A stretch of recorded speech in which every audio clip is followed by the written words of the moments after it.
Hello everyone, I'm Derrel and I'm Account Systems Engineer for Florida Enterprise. While I was out lounging in my pool, it occurred to me that I hadn't had a chance to talk to you about the evolution of the all-flash array from Generation 1 to Generation 4 architecture. An article was written in Wikibon by David Floyer a while back that brought up this notion of what it means to be a Generation 4 architecture. To me, after reading the article, it reminded me of Intel's tick-tock process for making its microprocessors for its x86 processors and servers. Kind of think of the evolution from Nehalem to Westmere and Sandy Bridge to Ivory Bridge. The tick represented a shrinkage of an existing microarchitecture, whereas a tock represented a leap forward into a whole different architecture altogether.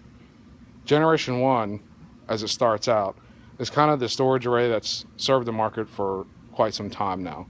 Dual controller architecture that EMC is a market leader for. EMC was one of the first storage vendors to put flash drives into its Tier 1 array. And with that architecture, basically we were using flash to augment spinning media underneath of it in order to get additional performance, but there was still more work to be done.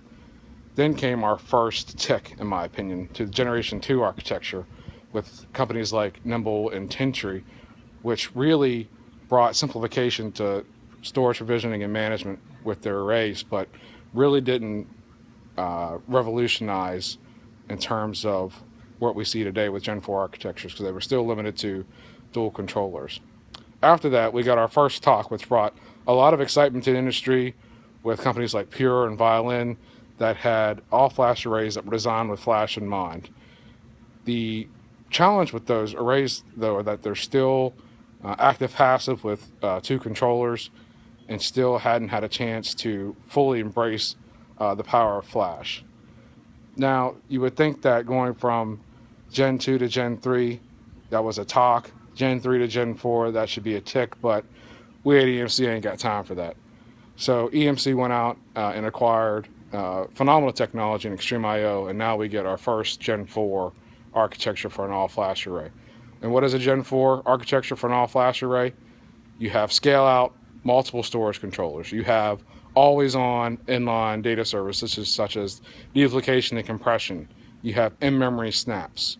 You have enterprise-class features that enable our customers in order to realize the potential of an all-flash data center.